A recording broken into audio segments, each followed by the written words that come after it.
ทุกนิยามความสำเร็จของท่านจะถูกสร้างขึ้นภายใต้วิถี11ประการ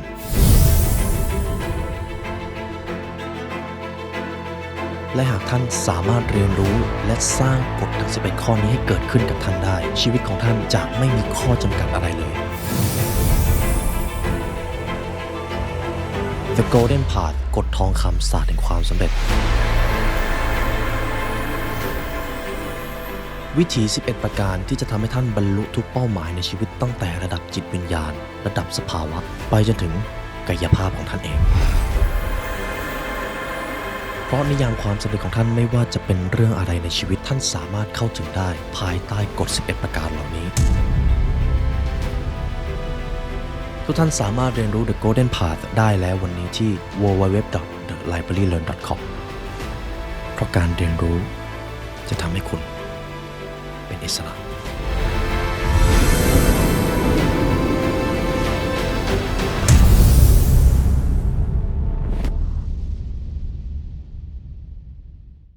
ในเอพิโซดนี้ครับเราจะมาทำสรุปหนังสือที่ผมภาคภูมิใจนำเสนอมากที่สุดหนังสือของพวกเราเองครับ The Greatest Version of Mine มีคุณผู้ฟังหลายท่านนะครับอยากให้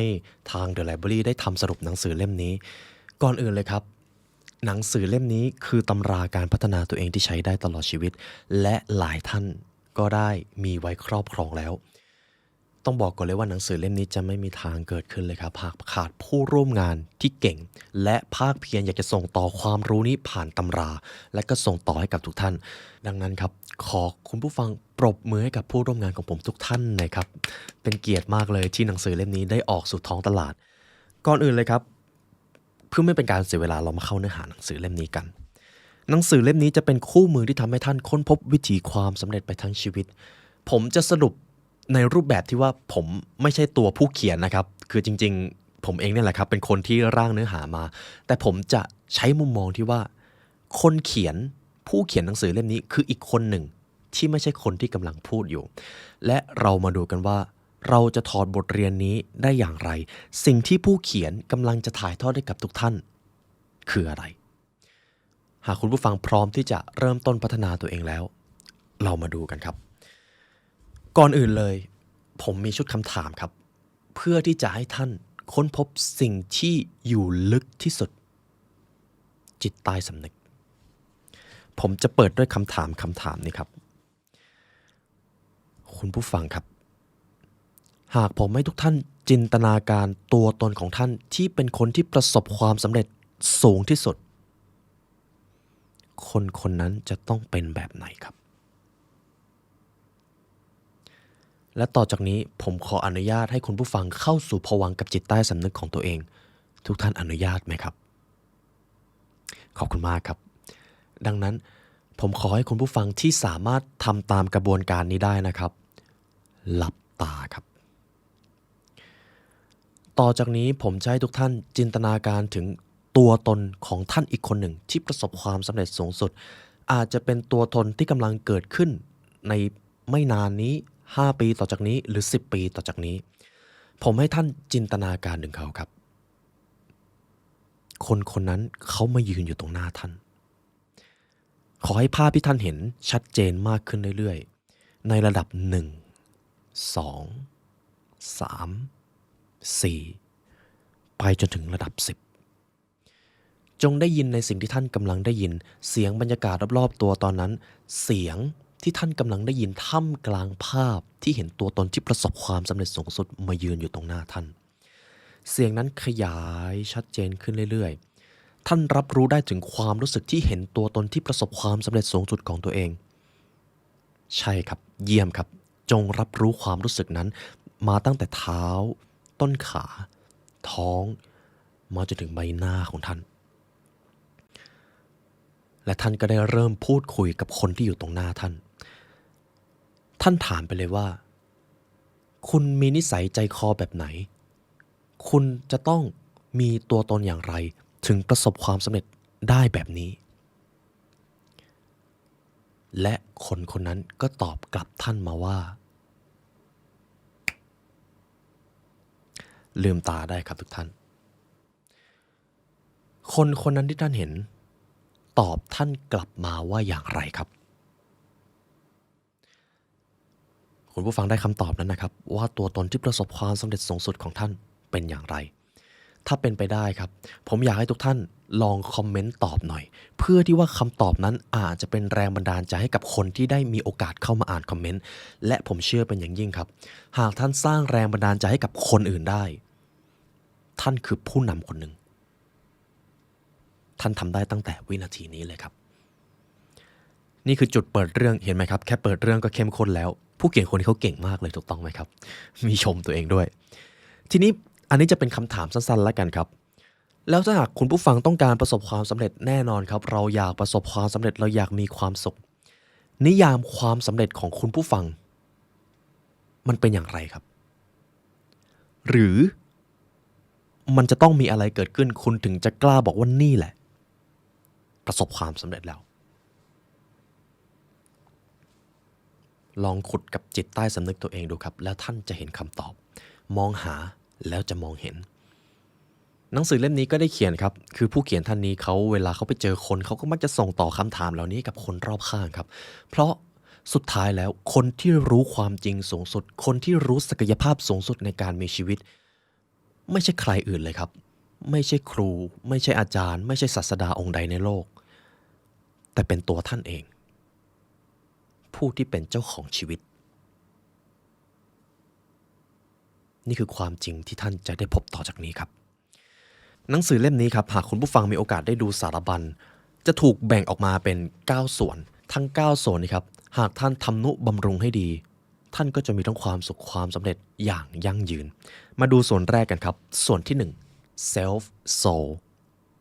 จิตวิญญาณนั่นเองจิตวิญญาณคือสิ่งที่สะท้อนตัวตนและเป็นสิ่งที่ดึงดูดผลลัพธ์มาให้แก่เราหากคุณผู้ฟังเรื่องกฎแรงดึงดูดหรือเรื่องของอภิจิตท่านน่าจะเข้าใจสิ่งนี้อย่างถ่องแท้หนังสือเล่มนี้ครับได้เริ่มต้นแบบนี้ครับสิ่งแรกที่เราต้องรู้ในการเป็น The Greatest Version ก็คือรู้จักคนที่อยู่ในกระจกสมมุติว่าท่านส่องกระจกและเห็นหน้าตัวเองคนเดียวนะครับไม่ได้เห็นคนอื่นนี่คือคนที่จะอยู่กับเราไปทั้งชีวิตเราต้องรู้จักเขาให้มากกว่าใครในโลกนี่ไม่ใช่ทางเลือกแต่มันคือสิ่งที่เราต้องเรียนรู้ระหว่างที่เรากำลังอ่านหนังสือเล่มนี้อย่างตั้งใจ Key Takeaway ที่สำคัญที่สุดสำหรับบทนี้ก็คือฟังดีๆนะครับจิตวิญญาณของเราจะแข็งแกร่งที่สุดก็ต่อเมื่อเรามีนิยามความสำเร็จเป็นของตัวเองครับเรียบง่ายสั้นๆแต่ทรงพลังมากครับยังจำประโยคนี้ที่ผมถามท่านได้ไหมครับมันจะต้องเกิดอะไรขึ้นบ้างท่านถึงจะกล้าบอกว่าตัวเองประสบความสำเร็จแล้วแน่นอนครับบางท่านก็อาจจะตอบได้หรือบางท่านก็อาจจะยังคลุมเครือหรือบางท่านอาจจะตอบไม่ได้เลยแต่สิ่งหนึ่งที่ยืนยันได้ชัดเจนครับคนที่ตอบได้ว่านิยามความสำเร็จของเขาจะเป็นอย่างไรคนกลุ่มนี้จะมีคอมมิตเมนต์หรือมีความมุ่งมั่นในตัวเองมีวินัยและรู้เหตุผลในการมีชีวิตสุดท้ายแล้วคนที่รู้ว่าจะมีชีวิตเพื่ออะไรย่อมมีแรงขับเคลื่อนได้ไกลกว่าคนที่ไม่รู้จะไปที่ไหนครับไม่มีอะไรมากไปกว่านั้นเลยผมจะนำบางข้อมาให้คุณผู้ฟังนะครับหากเราต้องการสร้างจิตวิญญาณของเราให้แข็งแกร่งเราจะต้องรู้อะไรบ้างข้อแรกครับเรามักจะพูดถึงข้อนี้บ่อยจงรับผิดชอบและเป็นนายของชีวิตคำสามพยางค์นี้ทรงพลังมากครับรับผิดชอบไม่ว่าจะเกิดอะไรขึ้นในชีวิตไม่ว่าจะเป็นผลลัพธ์ที่ท่านชอบหรือไม่ชอบก็ตามสุดท้ายแล้วเราต่างหากที่เป็นต้นเหตุของผลลัพธ์ที่เกิดขึ้นหากเรามีมุมมองแบบนี้ครับเราจะไม่ปล่อยให้ตัวเองเป็นเหยื่อแต่เราจะเปลี่ยนให้ตัวเองเป็นผู้เล่นในเกมของชีวิตเจอวิกฤตนี้เจอปัญหานี้เหรอเราจะทำอย่างไรได้บ้างล่ะเพื่อที่จะเปลี่ยนปัญหานี้ให้มันดีกว่าเดิมเจอความสัมพันธ์ที่ไม่ดีเราจะต้องทำอย่างไรบ้างล่ะเพื่อที่จะพาตัวเองไปอยู่ในสภาพแวดล้อมที่ดีกว่านี้ตรงกันข้ามครับคนที่ไม่รับผิดชอบชีวิตจะชี้นิ้วโทษคนอื่นชี้โทษโชคชะตาโทษเศรษฐกิจโทษทุกสิ่งทุกอย่างยกเว้นตัวเขาเองและทุกท่านครับท่านคิดว่าคนแบบไหนจะประสบความสำเร็จครับ ระหว่างคนรับผิดชอบกับคนที่เอาแต่เป็นเหยื่อและผมเชื่อว่าคำตอบนั้นทุกท่านรู้อยู่ตั้งแต่แรกแล้วครับดังนั้นกฎข้อแรกที่จะทำให้จิตวิญญาณของเราแข็งแกร่งก็คือจงรับผิดชอบและเป็นนายของชีวิตรับตัวเองเป็นต้นเหตุรับผิดชอบครับข้อที่2จงทำในสิ่งที่คนส่วนใหญ่ไม่อยากทำด้วยเหตุนี้เองจะทำให้ท่านกลายเป็นคนที่โดดเด่นและประสบความสำเร็จเหตุผลสำหรับหนังสือเล่มนี้ก็คือผมจะมีคำถามให้คุณผู้ฟังลองคิดดูเล่นๆนะครับคนสำเร็จหากเทียบเป็นอัตราส่วนในโลกคนที่ประสบความสำเร็จเป็นคนส่วนน้อยหรือเป็นคนส่วนใหญ่ครับถูกต้องครับเป็นคนส่วนน้อยคนล้มเหลวจะมีมากกว่าคนสำเร็จเสมอแต่ก็ใช่ว่าความสำเร็จจะยากกว่าความล้มเหลวบางทีอาจจะไม่ครับแต่สิ่งที่มันกำหนดชี้ชัดผลลัพธ์ความสำเร็จของคนก็คือคนคนนั้นทำอะไรครับหากเราทำในสิ่งที่คนส่วนใหญ่ทำเราก็จะไปตกอยู่ในสิ่งที่คนส่วนใหญ่เป็นแต่ถ้าหากอยากประสบความสำเร็จเราจะต้องทำในสิ่งที่คนส่วนน้อยทำเท่านี้ครับผมเชื่อเป็นอย่างยิ่งครับว่าคนส่วนใหญ่ในโลกนี้กำลังใช้โซเชียลมีเดียไปกับการทำสิ่งที่ไร้สาระดูแต่ความบันเทิงดูแต่เรื่องราวดราม่าซุบซิบนินทาแต่คนส่วนน้อยครับจะใช้โซเชียลมีเดียไปกับการเรียนรู้พัฒนาตัวเองยกระดับความคิดแล้วก็หาอิทธิพลทางแรงบันดาลใจเช่นที่ทุกท่านทำอยู่ตอนนี้ครับถูกต้องครับตอนนี้ท่านกำลังทำในสิ่งที่คนส่วนน้อยทำอยู่ครับและถ้าหากท่านทำแบบนี้บ่อยๆจิตวิญญาณของท่านจะไม่แข็งแกร่งขึ้นได้อย่างไรจริงหรือไม่จริงครับนี่คือข้อที่2ข้อที่3ครับกฎพลังทบทวีข้อนี้ผมชอบมากและอาจจะเป็นอีกข้อหนึ่งที่จะทำให้เรามีแรงบันดาลใจในการยกระดับชีวิตนี่คือ The Law of Compound Effect ผมขออนุญาตอ่านตรงนี้คุณผู้ฟังนะครับหากพูดถึงสิ่งที่กำหนดโชคชะตาของมนุษย์มากที่สุดสิ่งนั้นก็คือนิสัย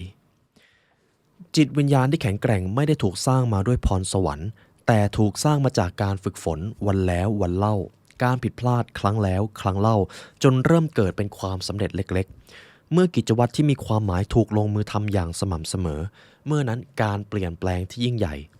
จะถูกสร้างขึ้นในชีวิต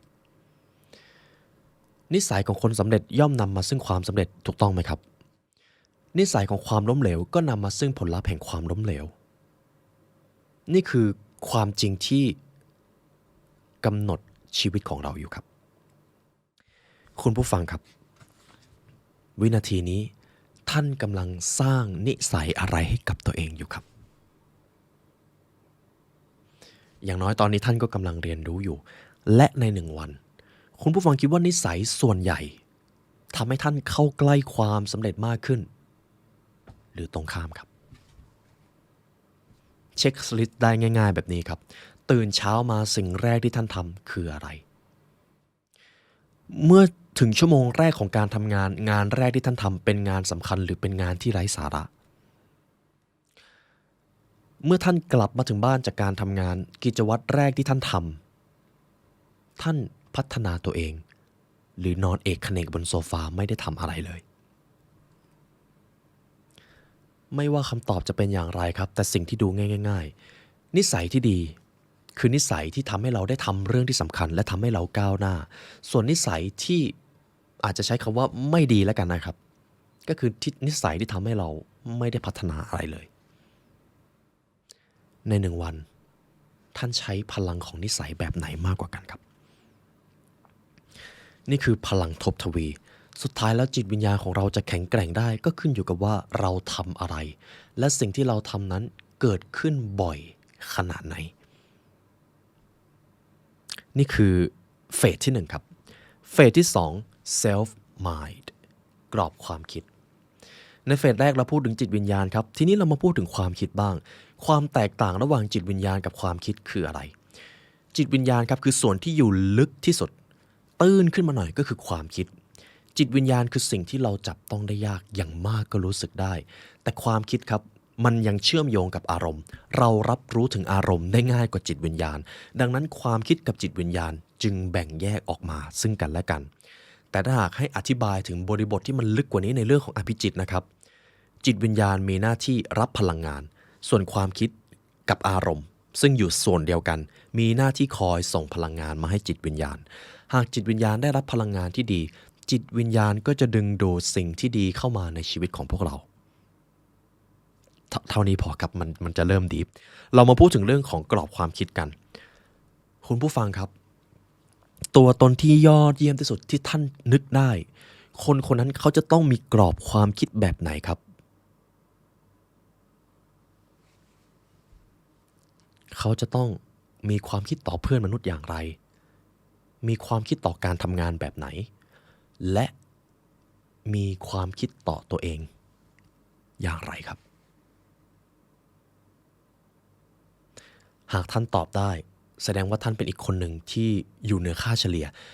หรือหากยังตอบไม่ได้ไม่เป็นไรครับเดี๋ยวผมจะทำให้ท่านได้อยู่เหนือค่าเฉลี่ยเช่นเดียวกันตามบทเรียนที่เราจะพูดถึงต่อไปนี้ข้อที่หนึ่งผมเชื่อเป็นอย่างยิ่งครับว่าคนที่ประสบความสำเร็จและเป็นคนที่ท่านเชื่อว่านี่แหละคือคนในอุดมคติเขาจะต้องมีความคิดนี้อ่อนน้อมถ่อมตนครับถูกต้องไหมครับคนที่ยอดเยี่ยมที่สุดเท่าที่ท่านจะเป็นได้คนคนนั้นเขาจะรับฟังผู้อื่นถ่อมตนไม่หยิ่งทะนงและก็ยอมรับความแตกต่างเปิดใจรับสิ่งใหม่ๆนั่นแหละครับคือตัวตนที่ยอดเยี่ยมที่สุดและนั่นคือความคิดของเขาความถ่อมตนจึงเป็นสิ่งสำคัญอย่างยิ่งครับความถ่อมตนคืออะไรความถ่อมตนคือชุดความคิดและการกระทำที่แสดงถึงการไม่ยึดถือในลาภยศการไม่ยึดถือในตำแหน่งและการไม่มองว่าตนอยู่เหนือกับผู้อื่น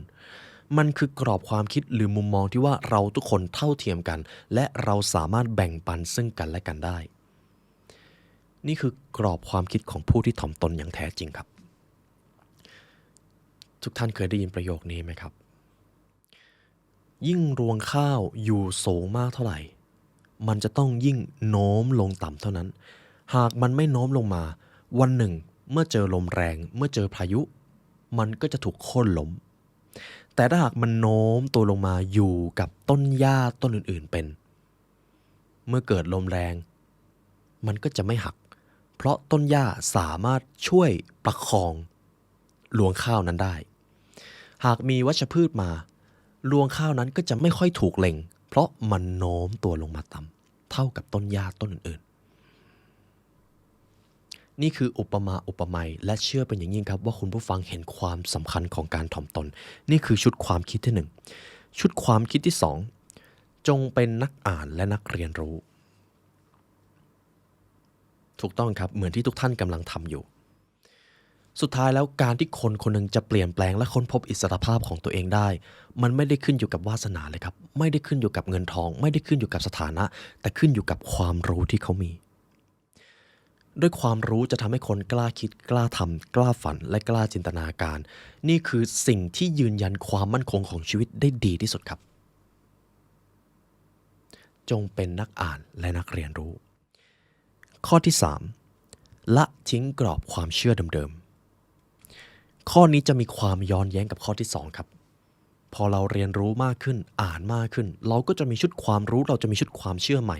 แต่เมื่อถึงจุดหนึ่งครับทุกท่านตรงนี้จะเป็นสิ่งที่หลายคนไม่สามารถผ่านไปได้เขาจะเผลอไปยึดติดกับความเชื่อของเขาและมันทำให้เขาเปลี่ยนได้ยากขึ้นถูกต้องครับทุกท่านเปรียบเสมือนแก้วเปล่าหรือแก้วที่เคยว่างเปล่าแต่วันหนึ่งพอถูกน้ำเติมเต็มมามากขึ้นเรื่อยๆเขาไม่ได้เทออกน้ำที่แน่นิ่งอยู่ในแก้วนานๆมันย่อมที่จะเน่าเสียถูกต้องไหมครับเมื่อถึงจุดหนึ่งครับท่านจะต้องละทิ้งชุดความรู้เดิมๆละทิ้งวิชาเดิมๆไปทั้งหมดเพื่อที่จะมารีเซ็ตตัวเองใหม่มันคือการกระเทาะเปลือกอีโก้ของตัวเองทุกท่านครับนี่จะเป็นอีกสิ่งหนึ่งที่เราคิดว่าเราทำอยู่แล้วแต่จริงๆเรามักจะไม่ได้ทำเรามักจะหลงลืมผมขออนุญาตนำประสบการณ์ของผู้เขียนท่านนี้มาเล่าให้ฟังนะครับด้วยความที่ผู้เขียนท่านนี้ครับอ่านหนังสือเยอะมีประสบการณ์ได้พบเจอ เรื่องราวต่างๆมากมายแต่บางครั้งมันก็ทำให้เขาเผลอไปยึดติดกับความเชื่อเดิมๆจนกระทั่งมาถึงจุดหนึ่งเขาเริ่มรู้ได้ด้วยตัวเองว่าบางทีอุปสรรคทั้งหมดอาจเป็นความรู้ที่เขามีเขาเลยตัดสินใจกระเทาะความรู้ใหม่ไปเจอคนที่เก่งกว่าไปเป็นนักเรียนอีกครั้งหนึ่งและนั่นคือช่วงเวลาที่เปลี่ยนผ่านตัวตนของผู้เขียนท่านนี้ไปทั้งชีวิตครับถูกต้องครับทุกท่านระวังการยึดติดกับความรู้ระวังการยึดติดกับความเชื่อต่อให้ความเชื่อนั้นจะจริงแท้ขนาดไหนก็ตามแต่เมื่อเราไปยึดติดเราจะมองไม่เห็นสิ่งมหัศจรรย์ของโลกครับสิ่งนั้นคืออะไรรู้ไหมครับความหลากหลายของเพื่อนมนุษย์นั่นเองนี่คือสิ่งที่มหัศจรรย์ที่สุดในโลกใบนี้ครับเอาล่ะครับนี่คือเฟสที่2 self mind เรามาอีกข้อหนึ่งแล้วกันครับเดี๋ยวผมขอหาก่อนว่าจะเอาข้อไหนให้คุณผู้ฟังดีเรียนรู้ที่จะเป็นผู้นำครับข้อนี้สำคัญมากผมมักจะพูดอยู่บ่อยเนาะว่าถ้าย้อนกลับไปสอนตัวเองในวัยเด็กได้ผมจะสอนให้ตัวเองเรียนรู้เรื่องความเป็นผู้นำความเป็นผู้นำคือเรื่องของความคิดครับคุณผู้ฟังเชื่อไหมครับหากท่านสามารถยกระดับความเป็นผู้นำในตัวเองได้ตั้งแต่วันนี้ 1. ท่านจะมีความสุขในด้านความสัมพันธ์ด้านการงานมากขึ้น 2. ท่านจะได้รับความไว้วางใจให้รับผิดชอบสิ่งที่มันยิ่งใหญ่และผลตอบแทนมันก็จะสูงขึ้นและ 3. ท่านจะมีชีวิตที่สุขสงบและทรงพลังมากขึ้นจากสภาวะของการเป็นผู้นำครับความเป็นผู้นำคือหนึ่งในทักษะที่ทรงพลังมากครับมันยังมีกฎย่อยอีกหลายกฎแต่ผมจะอธิบายสั้นๆความเป็นผู้นำคือเรื่องของการมีอิทธิพลต่อผู้อื่นไม่มีอะไรมากไปกว่านั้นครับอิทธิพลที่ว่านี้คืออิทธิพลในด้านดีคุณผู้ฟังเคยเจอใครที่มาคุยกับท่านแล้วท่านได้รับแรงบันดาลใจจากเขาไหมครับคุณผู้ฟังเคยไปปรึกษาใครแล้วเขาอาจจะไม่ได้คำแนะนำโดยตรงแต่เขาอาจจะถามคำถามท่านให้ท่านได้กลับมารีเฟล็กแล้วก็ค้นพบคำตอบด้วยตัวเองและท่านก็ดีใจคนเหล่านั้นแหละครับคือคนที่ฝึกความเป็นผู้นำในตัวเองและเขามีอิทธิพลกับท่านและยังจำได้ไหมครับในตอนแรกที่ผมถามคุณผู้ฟังว่าตัวตนที่ยอดเยี่ยมที่สุดเท่าที่ท่านจะนึกได้คนคนนั้นจะมีนิสัยใจคออย่างไรและผมให้ท่านคอมเมนต์นั้นผมเชื่อเป็นอย่างยิ่งครับว่ามันจะสร้างแรงบันดาลใจและมีอิทธิพลต่อคนที่ได้อ่านและเมื่อนั้นแหละครับท่านคือผู้นำนี่คือเฟสที่2ต่อไปเรามาพูดถึงเฟสที่3ครับ self citadel หรือ self physicalป้อมปราการแห่งชีวิตคุณผู้ฟังเรามาลองทายกันครับหากผมลองให้ทุกท่านจินตนาการครับว่าในตัวเราสิ่งที่เป็นเปรียบเสมือนป้อมปราการแห่งชีวิตคอยป้องกันอันตรายต่างๆเข้ามาป้อมปราการนั้นมันคืออะไรในตัวเราครับถูกต้องครับร่างกายของเราครับหนังสือเล่มนี้เขียนว่า self citadel ครับก็คือป้อมปราการแห่งชีวิตนั่นเองถ้าให้พูดง่ายๆมันก็คือร่างกายของเรานั่นแหละครับลองคิดภาพตามครับยังจำวันที่ร่างกายของเราอ่อนแอได้ไหมครับวันนั้นไม่ว่าจะทำอะไรก็รู้สึกแย่รู้สึกไม่มีแรงรู้สึกหดหู่จริงไหมครับนั่นแหละครับร่างกายเปรียบเสมือนป้อมปราการในชีวิตของเราดังนั้นการทำนุบำรุงป้อมปราการนี้ให้ดีคือภารกิจที่สำคัญอย่างยิ่งและผมเชื่อครับว่าตัวตนที่ยอดเยี่ยมที่สุดของท่านไม่ละเลยสิ่งนี้ข้อที่1จัดระเบียบการนอนให้เข้มงวดครับการนอนที่ดีในอุดมคติของท่านจะต้องเป็นการนอนกี่ชั่วโมงนอนเวลาไหนช่วยตอบคำถามนี้กับตัวท่านทีครับการนอนครับคือหนึ่งในวิวัฒนาการอันยอดเยี่ยมของมนุษย์เราวิวัฒนาการตอนเรานอนเราฟื้นฟูร่างกายตอนเรานอนร่างกายของเราได้กลับมารีเซ็ตได้กลับมาแข็งแกร่งมากขึ้นกว่าเดิมตอนเรานอนและทุกท่านเชื่อนะครับการอดนอนอันตรายกว่าที่เราคิดเมื่อเราอดนอนบ่อยๆป้อมปราการของเราก็จะเริ่มทรุดโทรมลงเรื่อยๆและลองคิดดูครับเมื่อป้อมปราการทรุดโทรมข้าศึกก็จะบุกโรคภัยไข้เจ็บก็จะถามหาและเราก็จะต่อต้านไม่ได้ด้วยครับเพราะเรานอนไม่ดีมาตั้งแต่แรกแล้วนั่นเองข้อที่ จงฝึกฝนร่างกายของท่านอย่างสม่ำเสมอการฝึกฝนร่างกายในที่นี้ครับก็คือการออกกำลังกายนั่นเองคำแนะนำจากหนังสือเล่มนี้ครับขอให้คุณผู้ฟังครับใช้เวลา20นาทีอย่างน้อยทุกวันนะครับทำให้ตัวเองได้ออกกำลังกายจะเป็นการขยับตัวเล็กๆน้อยๆอะไรก็ได้ครับการเดินการวิ่งหรืออะไรก็ตามแต่หนังสือเล่มนี้จะใช้คำว่าจงฝึกฝนร่างกายของตัวเองคนที่มีระเบียบวินัยในการออกกำลังกายเขาจะมีระเบียบวินัยในเรื่องอื่นๆด้วยครับเพราะ anything we do is everything we do สิ่งเล็กๆหรือเรื่องเล็กที่เราทำมันจะสะท้อนเรื่องใหญ่ที่เราจะทำเช่นกัน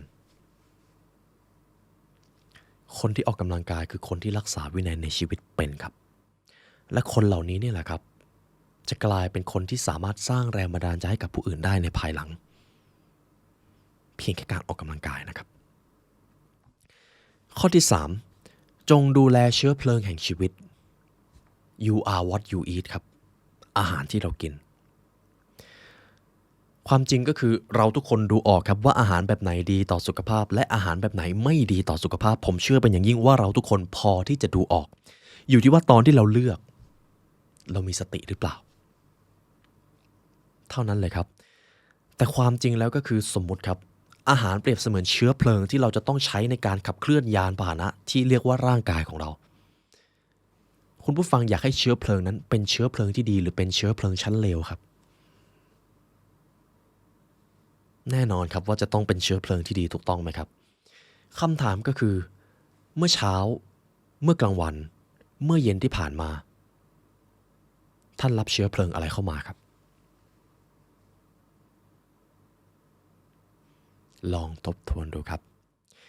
และอันนี้จะเป็นเทคนิคที่ผมอยากจะให้แล้วกันครับและเป็นเทคนิคที่ผมใช้มา10 กว่าปีและเชื่อเป็นอย่างยิ่งว่ามันจะเปลี่ยนแปลงชีวิตของใครหลายๆท่านผู้ร่วมงานของผมก็เพิ่งเอาวิธีนี้ไปใช้แล้วรักษาการกินโดยอัตโนมัติเลยผมไม่ได้หยิบโทรศัพท์มาโทรศัพท์ไม่ได้อยู่ในห้องนะครับผมลองให้คุณผู้ฟังครับหาแอปพลิเคชันอะไรก็ได้สักตัวครับที่สามารถจดบันทึกการกินของตัวเองได้เหตุผลเป็นแบบนี้ครับผมไม่ได้ให้คุณผู้ฟังบันทึกการกินเพื่อที่ว่าจะลดน้ำหนักแต่ผมให้คุณผู้ฟังบันทึกการกินเพื่อที่จะรักษาวินัยในการดูแลเชื้อเพลิงในชีวิตเพราะบางทีครับบางท่านพอเพิ่งมาบันทึกเริ่มมาจดบันทึกแคลอรี่ที่ตัวเองต้องรับก็เพิ่งมารู้ตัวว่าตัวเองกินเยอะเกินหรือเพิ่งมารู้ว่าตัวเองกินไม่ถึงแล้วก็สงสัยว่าทำไมหุ่นร่างกายสุขภาพมันไม่พัฒนาจากจุดที่ต้องการสักทีลองจดดูครับและท่านจะเห็นความเป็นไปได้ใหม่จบครับเรื่องของป้อมปราการในชีวิตเรามาดูที่เฟสที่4 self practice รับคมและฝึกฝนคำว่า practice ก็คือฝึกฝนนั่นเองครับส่วนสำคัญของสิ่งนี้ก็คือผมเชื่อเป็นอย่างยิ่งครับว่าคนที่ยอดเยี่ยมที่สุดเท่าที่ท่านจะนึกออกเขาจะเป็นคนที่ไม่หยุดพัฒนาตัวเองถูกต้องไหมครับและเราจะมาสร้างชุดความคิดนี้กันข้อที่1จงใช้เวลาทุกๆวินาทีทุกๆชั่วโมงทุกๆวันไปกับการยกระดับชีวิตตัวเองครับถูกต้องครับทุกๆวินาทีที่กำลังมาแล้วก็กำลังผ่านไปขอให้ใช้ไปกับสิ่งที่ทำให้ท่านเก่งขึ้นฉลาดขึ้นก้าวหน้ามากขึ้นอาจจะมีบางช่วงเวลาครับที่เราเผลอแวบไปทำสิ่งที่ไร้สาระแต่ขอให้กลับมาให้ไวเพราะนี่คือหนึ่งในการฝึกฝนที่เราจะทำกันไปต่อจากนี้ทั้งชีวิตครับฝึกฝนครับเรียนรู้จากพอดแคสต์ได้หรือเปล่าอ่านหนังสือให้มากขึ้นได้หรือเปล่าออกกำลังกายให้มากขึ้นได้หรือเปล่าเรียนรู้ที่จะอยู่กับความสงบเชื่อมโยงกับจิตวิญญาณเช่นการทำสมาธิให้มากขึ้นได้หรือเปล่าคุณผู้ฟังครับกิจวัตรที่จะทำให้ท่านได้ยกระดับชีวิตตัวเองมีแบบไม่จำกัดเลยครับอยู่ที่ว่าจะทำหรือไม่ทำก็เท่านั้นเองข้อที่2จงอยู่ท่ามกลางความสำเร็จมันคือการสร้างสภาพแวดล้อมครับอันนี้ก็เป็นอีกหนึ่งในการฝึกฝนผมขอให้คุณผู้ฟังฝึกฝนตัวเองตามนี่ครับ 1. จัดสภาพแวดล้อมในบ้านในห้องหรือในห้องคอนโดของท่านให้เป็นระเบียบเรียบร้อยมากที่สุดเพราะคนที่ประสบความสำเร็จจะใส่ใจในเรื่องนี้เมื่อบ้านสะอาดเมื่อบ้านเรียบร้อยความคิด ก็จะปลอดโปร่งเรียบร้อยตามไปด้วยและท่านแทบไม่ต้องใช้เงินสักบาทเลยครับแต่ท่านได้ความปลอดโปร่งท่านได้พัฒนาความสงบในตัวเองโดยที่ท่านไม่ต้องออกไปไหนด้วยซ้ำหรือจะเป็นโต๊ะทำงานของท่านก็ได้นะครับนี่คือการอยู่ท่ามกลางความสำเร็จประเภทที่1ประเภทที่2ครับผมจะมีตัวพยากรณ์อย่างหนึ่งที่ให้คุณผู้ฟังสามารถดูได้ว่าตอนนี้ท่านกำลังอยู่ท่ามกลางความสำเร็จผมขออนุญาตให้คุณผู้ฟังพยากรณ์ถึงสิ่งนั้นได้ไหมครับขอบคุณครับผมขอให้คุณผู้ฟังลองดูหน้าฟีด YouTube ของตัวเองครับผมจะขออนุญาตเวลา10วินะครับขอให้ทุกท่านใช้เวลา10วินี้เลื่อนไถหน้าฟีด YouTube ของตัวเองครับเริ่มครับ10 9 8 7 6 5 4 3 2 1โอเคครับหยุดไถได้แล้วครับทีนี้ผมขอให้คุณผู้ฟังตอบคำถามต่อไปนี้ครับเรื่องราวที่ท่านได้เห็นใน YouTube ในหน้าฟีดเป็นคอนเทนต์เกี่ยวกับการพัฒนาตัวเองหรือเป็นคอนเทนต์ในแง่มุมของความบันเทิง 100% ท่านเจออะไรมากกว่ากันครับนั่นแหละครับคือสิ่งที่พยากรณ์ว่าตัวท่านกำลังอยู่ท่ามกลางสภาพแวดล้อมความสำเร็จอยู่หรือไม่หากคุณผู้ฟังท่านใดครับเลื่อนฟีด YouTube แล้วก็เจอคอนเทนต์กับการพัฒนาตัวเองให้แรงบันดาลใจเป็นคอนเทนต์ยกระดับความสำเร็จแสดงว่าเราก็กำลังอยู่ในสภาพแวดล้อมความสำเร็จอยู่บ้างแล้วตรงกันข้ามครับถ้าเราไถหน้าฟีดโซเชียลแล้วเจอแต่เรื่องราวที่ไร้สาระเน้นความบันเทิงเน้นความดราม่าเราก็อาจจะอยู่ในสภาพแวดล้อมอีกแบบหนึ่งเท่านั้นเลยครับนี่คือสิ่งที่พยากรณ์อนาคตของมนุษย์ในศตวรรษที่21ครับทุกท่านและทุกท่านรู้แล้วนะครับว่าตอนนี้ตัวเองกำลังอยู่ในสภาพแวดล้อมแบบไหนจงอยู่ท่ามกลางความสำเร็จครับสิ่งนี้ฝึกฝนกันได้ค่อยๆเปลี่ยนทีนี้ข้อต่อไปครับตัวท่านคือการลงทุนที่คุ้มค่าที่สุดในชีวิตไม่มีอะไรคุ้มค่าไปกว่านี้อีกแล้วการลงทุนซื้อหนังสือดีๆสักเล่มท่านไม่ได้ซื้อหน้ากระดาษนับ100-200 หน้าแล้วมีตัวอักษรข้างในแต่ท่านซื้อภูมิปัญญาท่านซื้อชุดความรู้ที่จะโปรแกรมชุดความคิดของท่านใหม่ดังนั้นเงินที่ท่านจ่ายไป300 บาทมันอาจจะทำให้ท่านได้สร้างโอกาสใหม่ไปจนถึง3 ล้านหรือไม่จำกัดเลยก็ได้เวลาที่ท่านใช้ในการฟังคลิปนี้ท่านอาจจะใช้เวลาไปประมาณ 20-30 นาทีแต่สิ่งที่ท่านได้รับท่านไม่ได้รับไปแค่คำพูดท่านไม่ได้รับไปแค่คอนเทนต์ท่านได้รับชุดความคิดท่านได้ยกระดับจิตวิญญาณและความคิดใหม่และมันจะส่งผลให้ท่านประสบความสำเร็จมากขึ้นโดยที่การลงทุนนั้นอาจไม่ต้องใช้เงินแม้แต่บาทเดียวเพราะอะไรครับเพราะทั้งหมดมันคือการลงทุนกับตัวท่านเองจะมีอะไรคุ้มค่าไปกว่านี้อีกจริงไหมครับและขอให้ท่านรักษานิสัยนี้ไว้ให้มากที่สุดครับเหมือนที่ท่านกำลังทำอยู่ตอนนี้เลยจงลงทุนกับตัวเองให้มากขึ้นลงทุนกับประสบการณ์ทำในสิ่งที่ท้าทายอีโก้ของท่านเพื่อที่จะกระเทาะอีโก้นั้นให้มันน้อยลงมากยิ่งขึ้นไปอีกและท่านจะได้เปิดใจเรียนรู้สิ่งใหม่ๆมากขึ้นจงพาตัวเองไปเจอคนที่เก่งกว่าคนที่ฉลาดกว่าและสามารถให้แรงบันดาลใจกับท่านได้จงเรียนรู้ที่จะซื้อหนังสือดีๆสักเล่มเพื่อที่จะมาอ่านและขัดเกลาจิตวิญญาณของท่านเองทั้งหมดนี้คือการลงทุนและผมเชื่อครับเราทุกคนมีทรัพยากรมากพอหรือมากเกินพอที่จะลงทุนกับสิ่งเหล่านี้ด้วยซ้ำอยู่ที่ว่าจะทำหรือไม่ทำก็เท่านั้นเองนี่คือเฟสที่4ทีนี้ข้อต่อไปครับจงเชื่อมั่นในวิสัยทัศน์ของท่านเองสิ่งนี้จะทำให้เรารับคมและฝึกฝนของตัวเองได้อย่างมีประสิทธิผลมากขึ้นคุณผู้ฟังเชื่อว่าตัวเองจะประสบความสำเร็จหรือไม่ครับวิสัยทัศน์ที่ท่านกำลังวางไว้อยู่ตอนนี้หากวันหนึ่งมันจะเจออุปสรรคหากวันหนึ่งมันจะเจอความท้าทายที่ท่านรับไม่ไหว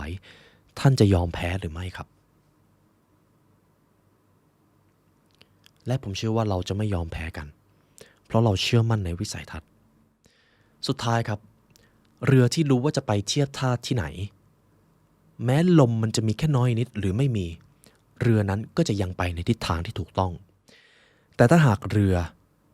ไม่รู้ว่าจะไปเทียบท่าที่ไหนต่อให้ลมจะแรงขนาดไหน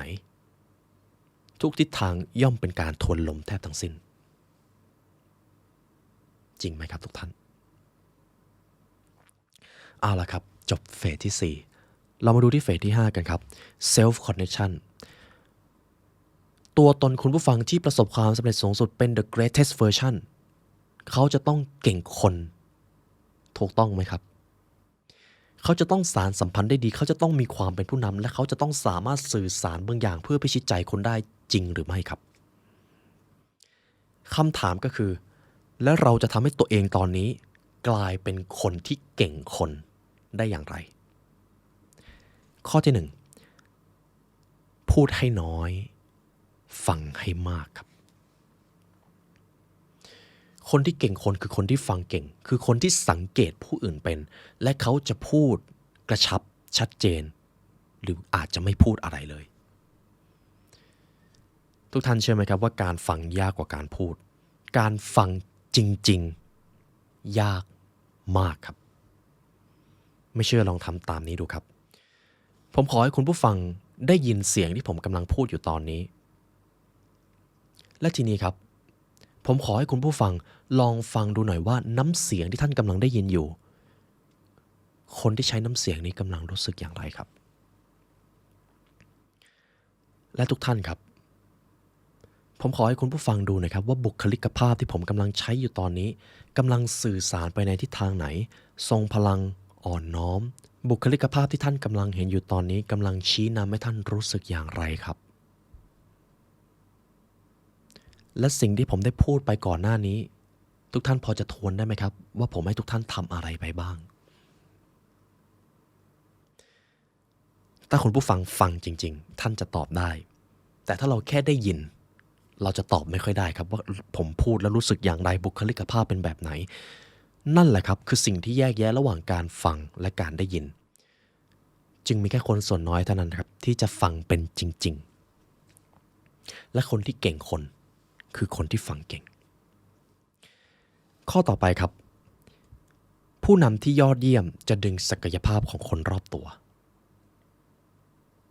ข้อนี้ตรงตัวครับหากท่านอยากเก่งคนครับคำถามง่ายๆเลยท่านจะสร้างคุณค่าอะไรให้กับคนรอบข้างได้บ้างคนที่เก่งคนจะมีชุดความคิดนี้ครับเขาจะยกระดับศักยภาพของผู้อื่นเขาจะให้ความเชื่อใจเขาจะ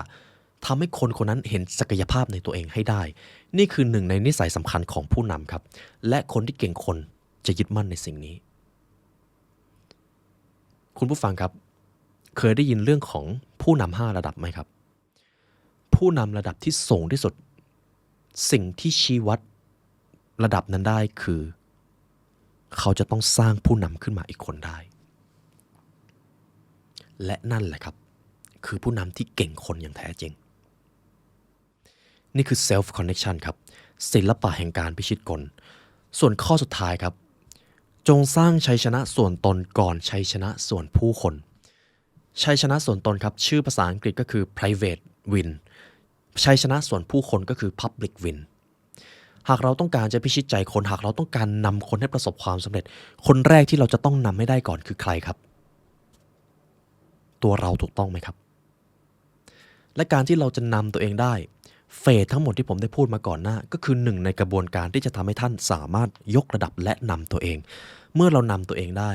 เมื่อนั้นเราจะนำผู้อื่นได้เช่นกันสิ่งที่เราทำตอนอยู่คนเดียวจะถูกแผ่ขยายในตอนที่เราพบเจอผู้คนในโลกใบนี้ดังนั้นครับอย่าหยุดที่จะพัฒนาตัวเองเพราะวันหนึ่งมันจะถูกถ่ายทอดออกไปให้ผู้อื่นได้เห็นนี่คือความจริงครับ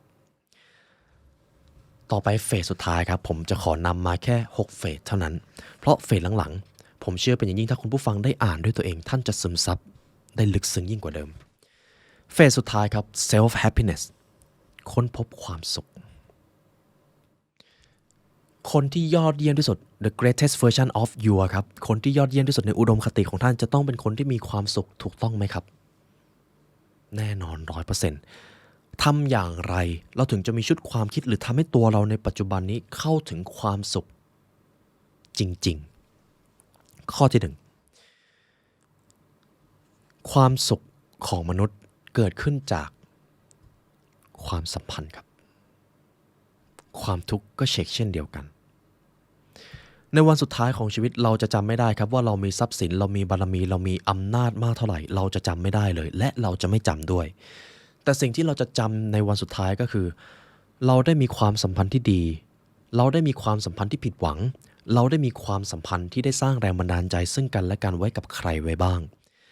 นั่นคือสิ่งเดียวที่เราจะจดจำครับ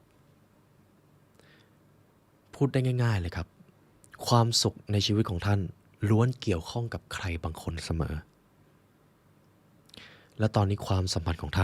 านได้ให้ความสำคัญกับสิ่งเหล่านั้นมากน้อยแค่ไหนครับนั่นแหละครับคือ key factor หรือกุญแจสำคัญสำหรับความสุขของการเป็นมนุษย์ความสัมพันธ์ครับผมได้เฉลยปรัชญาไปแล้ว1ข้อนะครับข้อที่2ความสุขกับการยอมรับตัวเองหากให้พูดเชิงปรัชญาสโตอิกก็คืออมอร์ฟาติครับไม่ว่าอะไรจะเกิดขึ้นในชีวิตของท่านไม่ว่าท่านจะมองว่าเป็นโชคดีหรือโชคร้ายจงโอบรับโชคชะตาเหล่านั้นครับและท่านจะมีความสุขได้เลยโดยไม่ต้องใช้เงินแม้แต่บาทเดียวนี่คือสิ่งที่มหาเศรษฐีจำนวนมากในโลกกำลังแสวงหาและเหมือนว่าจะหาไม่เจอแต่ตอนนี้เราสามารถหาเจอได้เลยเพียงแค่การโอบรับโชคชะตาของตนคุณผู้ฟังครับหลังจากนี้ผมขอให้ทุกท่านทำพันธสัญญากับตัวเองไม่ว่าอะไรจะเกิดขึ้นท่านจะไม่ชี้นิ้วบ่นท่านจะกลับมารับผิดชอบท่านจะตั้งคำถามเพื่อที่จะแก้ปัญหาท่านจะไม่ตั้งคำถามเพื่อที่จะชี้นิ้วพร่ำบ่นผู้อื่นท่านให้พันธสัญญานี้กับตัวท่านเองได้ไหมครับและลึกๆแล้วครับท่านรู้อยู่แก่ใจหากท่านทำสิ่งนี้ได้ท่านจะมีความสุขและความสำเร็จในช่วงเวลาเดียวกันทั้งหมดมันมาจากความคิดเราแทบทั้งสิ้นถูกต้องไหมครับอโมฟาติครับจงโอบรับชะตาชีวิตของตัวเองกับอีกข้อหนึ่งที่ผมอยากจะนำมาให้ซึ่งมันจะทำให้ท่านมีความสุขสำเร็จหรือมีความสุขที่ทำให้ท่านอยู่กับมันได้อย่างยั่งยืนเมื่อถึงจุดหนึ่งครับท่านจะเจอทางเลือกระหว่างการเป็นคนสำคัญกับการทำสิ่งสำคัญหากท่านเลือกเส้นทางของการเป็นคนสำคัญท่านจะได้รับการยอมรับท่านจะได้รับการชื่นชมได้รับชื่อเสียงได้รับทรัพย์สินมากมายมหาศาลแต่ข้อเสียข้อเดียวก็คือการเลือกที่จะเป็นคนสำคัญท่านอาจจะต้องทำในสิ่งที่ขัดแย้งกับคุณธรรมของตัวเองและนี่คือทางเลือกที่1ทางเลือกที่2การทำในสิ่งที่สำคัญการทำในสิ่งที่สำคัญท่านทำในสิ่งที่ตรงกับคุณธรรมของตัวเองแต่ข้อเสียคือท่านอาจจะไม่ได้รับชื่อเสียงท่านอาจจะไม่ได้รับการยอมรับท่านจะไม่ได้รับการสรรเสริญท่านจะไม่ได้รับผลประโยชน์อะไรเลยสำหรับทางเลือกนี้และหลายครั้ง2ทางเลือกนี้ระหว่างการเป็นคนสำคัญกับการทำสิ่งที่สำคัญไปด้วยกันไม่ได้ตัวตนของท่านในวินาทีนี้จะเลือกอะไรครับและตัวตนที่เป็น the greatest version ตัวตนที่ยอดเยี่ยมที่สุดของท่านคนคนนั้นจะเลือกเส้นทางไหนครับจะเป็นหรือจะทำครับผมอาจจะยังตอบตรงๆไม่ได้นะครับแต่ถ้าเรามองย้อนกลับไปในวันสุดท้ายของชีวิตท่านจะภูมิใจตัวท่านคนไหนมากกว่ากันระหว่างการใช้ชีวิตกับการอยากเป็นคนสำคัญอยากได้รับแสงอยากได้รับคำชื่นชมกับตัวตนอีกคนหนึ่งคนที่ทำในสิ่งที่มีความหมายคนที่สร้างคุณค่าและทำในสิ่งที่ตรงกับคุณธรรมถึงแม้เขาอาจจะไม่ได้รับผลประโยชน์อะไรเลยก็ตามคุณผู้ฟังจะภูมิใจกับใครมากกว่ากันครับ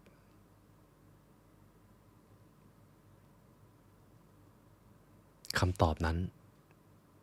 มีแค่ท่านที่รู้ครับและนี่คือส่วน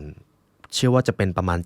70-80% แล้วนะครับจากหนังสือ The Greatest Version of Mine เพราะ ทั้งหมดนี้เราตั้งใจทำมาให้ทุกท่านครับหากท่านซื้อหนังสือเล่มนี้ไปท่านไม่ได้ซื้อไปเพียงแค่หน้ากระดาษท่านซื้อชีวิตใหม่ท่านซื้อแรงบันดาลใจและท่านซื้อความสำเร็จให้กับตัวเองและข่าวดีครับทุกท่านสามารถซื้อหนังสือเล่มนี้ได้ในร้านหนังสือชั้นนำทั่วไปหรือจะซื้อได้ที่ลิงก์ข้างล่างก็ได้ครับเดี๋ยวเราจะวางลิงก์ไว้ให้